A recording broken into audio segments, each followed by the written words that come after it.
এক ছিল ছোট্ট গ্রাম, নাম চন্দ্রপুর। গ্রামের ঠিক পাশেই ছিল এক অদ্ভুত বাগান। সবাই তাকে ডাকত অলৌকিক গোলাপ বাগান নামে। বাগানে অসংখ্য গোলাপ ফুটত, লাল, সাদা, নীল, এমনকি রূপলি রঙেরও।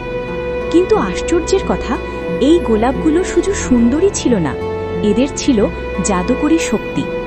গ্রামের মানুষ বলতো, যে মানুষ ভালো মনের ইচ্ছা নিয়ে গোলাপ ছুঁবে তার মন শান্ত হবে, আর যে লোভ বা হিংসা নিয়ে ঢুকবে বাগান তাকে শিক্ষা দেবে।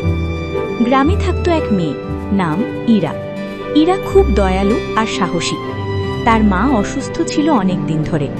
একদিন ইরা শুনল ওই বাগানের মাঝখানে একটি সোনালী গোলাপ আছে, যার ঘ্রাণে নাকি যে কোনো দুঃখ হালকা হয়ে যায়। মায়ের কথা ভেবে ইরা ভয় না পেয়ে বাগানে ঢুকে পড়ল। বাগানে ঢুকতেই সে দেখল গোলাপগুলো হালকা আলো ছড়াচ্ছে, বাতাসে মিষ্টি গন্ধ। হঠাৎ এক নরম কণ্ঠ ভেসে এলো। তুমি কেন এসেছো ছোট্ট মেয়ে? ইরা ভয়ে কাঁপলেও সত্য বলল, আমার মাকে ভালো করতে চাই, নিজের জন্য কিচ্ছু চাই না। এই কথা শুনে বাগানের মাঝখান থেকে ফুটে উঠল সেই সোনালী গোলাপ। গোলাপটি বলল, যে নিঃস্বার্থ সেই অলৌকিক শক্তির যোগ্য।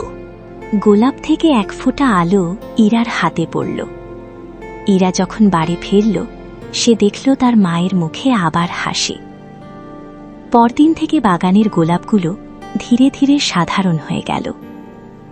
লোকেরা বুঝল, অলৌকিকতা ফুলে নয়, থাকে ভালোবাসা আর নিঃস্বার্থ মনে। আর এরা সে হয়ে উঠল গ্রামের সবচেয়ে প্রিয় মানুষ। এই গল্প থেকে আমরা শিক্ষা পাই, ভালো মন আর নিঃস্বার্থতা সবচেয়ে বড় শক্তি। লোভ ছাড়লে জীবন নিজেই সুন্দর হয়ে ওঠে। অলৌকিকতা বাইরে নয়, আমাদের হৃদয়ের মধ্যেই থাকে।